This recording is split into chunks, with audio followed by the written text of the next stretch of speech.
Great. Fabulous. This is me. Now, before I put my glasses on, because a lot of people get super freaked out because of these things on my face. And I want to tell you a little bit about them and about me. I will put on my glasses because I know that it makes a lot of people very uncomfortable, actually. Coffee. Ah, yes. Even as an adult, I still get comments about my eyes. What's wrong with your eyes? Why do you squint? Why do you roll up your eyes in your head? Why do you do this? Why do you do that? Ew, what's wrong with your eyes? Can you imagine being over 50 and somebody actually saying that to you that's not a little kid? It's a grown-up. Ew, what's wrong with your eyes? Well, I don't know. What's wrong with your manners? I guess that has to be it.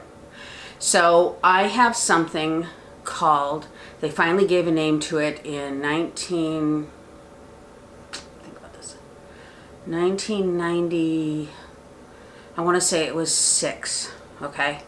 And I was born in 1944, but it was before President Kennedy was assassinated, because I remember that. They didn't have a name for it. It's called Incomplete Monochromat Rod Syndrome. And I'll put it in the link in the information below. It is a very rare eye condition. It's not degenerative. Oh, hang on a second. Stupid dogs. Okay. You got a problem? Get in here. Come on. Get in here. Okay. Thank you. I had barking dogs. Hello. Hello, weird dog. Oh, don't jump up my... No, not with your muddy feet. Thanks. Anyway, I'm not going to pause the video because this is real life. Okay, beat it. Go, one. Go lay down. Go lay down. Go lay down. That's it. Great. Okay. Anyway, I have some, it's called Incomplete Monochromat Rod Syndrome. It's what they call a cone dystrophy. And it means that you don't have enough rods and cones in your eyes. Rods are the things that give you color, sight. They give you distance vision. They give you close-up vision. They give you your sensitivity to light. So the easiest way to say that is I'm colorblind. I'm nearsighted and farsighted. I am, and I'm also extremely light sensitive. So bearing that in mind, there's a couple of reasons why, especially when I'm doing videos, I wear glasses like this.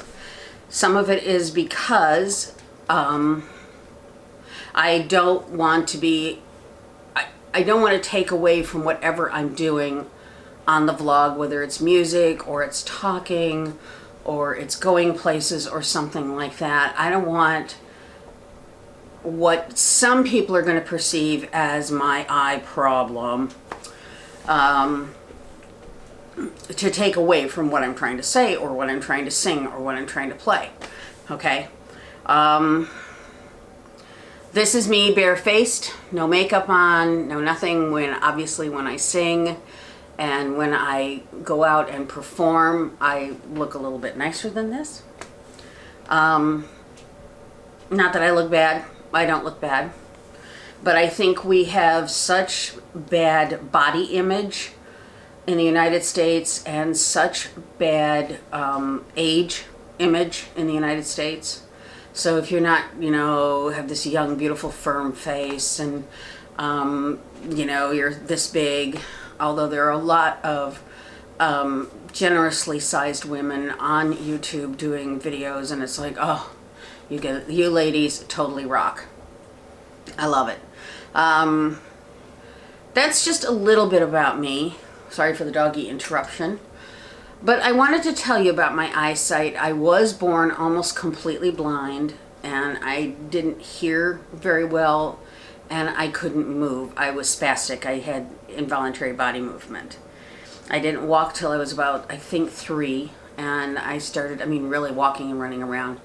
I started riding horses when I was 4. My parents were advised as a young baby that I should go into what that time would have been a sanitarium for severely retarded children. They said no, they weren't going to do that, which was absolutely fantastic of them. When I got to be school aged and I was in nursery school, pre-K now they call it, and I had a fantastic teacher, and she said, I really believe that she can be completely mainstreamed, which they put it in a different way in the 1950s, I'll be honest. And she said, I think she can go into regular school. And my parents totally agreed, because what normally would have happened with a child like me that didn't have correctable 20/20 vision, which I don't, okay? I'm not correctable to 20/20. And that's okay. I can't drive, and that's okay.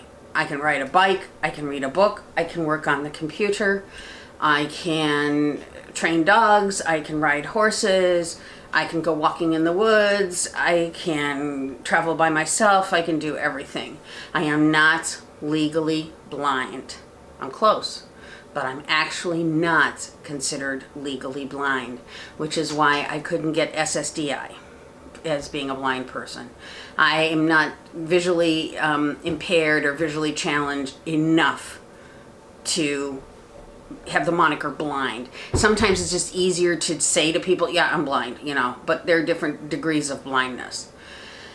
And anyway, when I was a kid, that a child with a visual impairment would have gone immediately, no stopping, no passing go, nothing. You would have gone immediately to a school for the blind. And my parents refused to do that, my father in particular. And he ended up suing the Lakewood, Ohio school district to have me put into regular school, so I went to kindergarten. And as you can imagine, reading things like this and having to sit in the front row really close to the blackboard was A, humiliating, and B, I was bullied like you can't even believe. So believe me, I understand about being bullied. And I had wonderful friends. I had awesome girlfriends when I was in elementary school, absolutely fabulous. I had a fabulous kindergarten teacher, absolutely fabulous. Had a great first grade teacher, had a horrible second grade teacher, but that's another story for another day.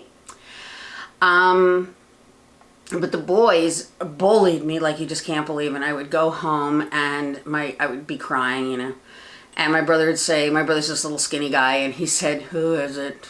And he would go down to the playground and he beat him up.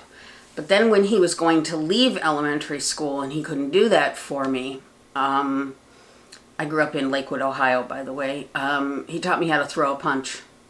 And I actually did punch out a boy on the playground. I got sent into the office for that. I think that's it for today's vlog, but I wanted to tell you a little bit about my eyesight. And if there is anyone else out there that has a rod or cone dystrophy, that's super light sensitive, that has to wear sunglasses on cloudy days, leave a message in the comments section below. I mean, there's a lot of us out there. There are a lot of people that are super light sensitive that have correctable vision or 20/20 vision.